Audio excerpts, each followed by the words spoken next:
നമസ്കാരം. മീനിങ് മീഡിയയുടെ മറ്റൊരു എപ്പിസോഡിലേക്ക് ഏവർക്കും സ്വാഗതം.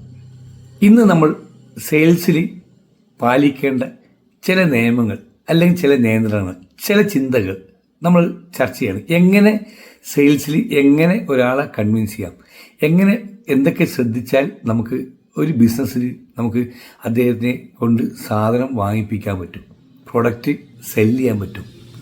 നമുക്ക് പലപ്പോഴും നമ്മൾ ചെയ്യുന്ന രീതികളിലെ ബുദ്ധിമുട്ടുകൊണ്ട്, അബദ്ധം കൊണ്ടാണ് ഈ കാര്യത്തിൽ ഒക്കെ നമുക്ക് സെയിൽസ് ക്ലോസായി പോകാതെ പറ്റുന്നത്.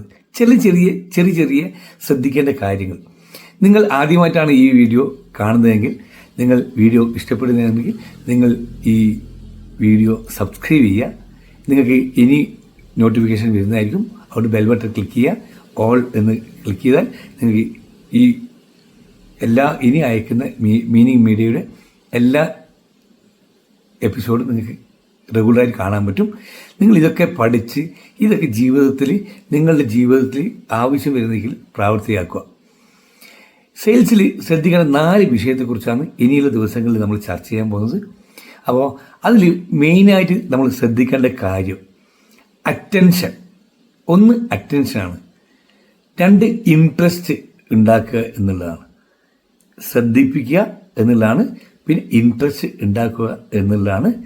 പിന്നെയുള്ളതാണ് നമ്മളെ ക്ലോസിങ്, അതായത് ഡിസിഷൻ മേക്കിംഗ്. അതാണ് ഉദ്ദേശിക്കുന്നത്.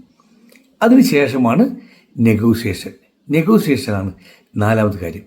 അപ്പോൾ അറ്റൻഷൻ, ഇൻട്രസ്റ്റ്, ഡിസിഷൻ, നെഗോസിയേഷൻ. ഇത് ഇങ്ങനെ പടിപടിയായി കാര്യങ്ങൾ ചെയ്യുകയാണെങ്കിൽ അത് നമുക്ക് ആ സെയിൽസിലേക്ക് നമുക്ക് എത്തിക്കാൻ സാധിക്കും. പലപ്പോഴും അബദ്ധങ്ങൾ പറ്റാതെ നമ്മൾ ചെയ്യണം. പലതും നമ്മൾ കയ്യിൽ നിന്നില്ല. അബദ്ധങ്ങൾ കൊണ്ട് സെയിൽസ് ക്ലോസ് ചെയ്യണം.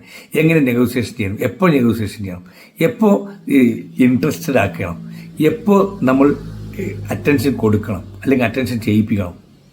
ഇങ്ങനെ എല്ലാ കാര്യങ്ങളും നമ്മൾ ശ്രദ്ധിച്ച് ചെയ്യുകയാണെങ്കിൽ ഡിസിഷൻ മേക്കിംഗ് ആയിട്ട് ഒരു കസ്റ്റമർ മാറും. ഇത് എങ്ങനെ ചെയ്യാന്നുള്ളത് ഇനി അടുത്തുള്ള ദിവസങ്ങളിലായിട്ട് നമുക്ക് ചർച്ച ചെയ്യാവുന്നതാണ്. ഓരോരോ പോയിൻ്റായിട്ട് നമുക്ക് പഠിക്കാവുന്നതാണ്. നിങ്ങളെല്ലാവരും ഈ ചാനലിനെ സപ്പോർട്ട് ചെയ്യുക. നിങ്ങൾക്ക് പഠിക്കാനുള്ള അവസരമായി മാറുക. നിങ്ങൾക്ക് അറിയുന്ന ആളിലേക്ക് ഇത് ഷെയർ ചെയ്യുക.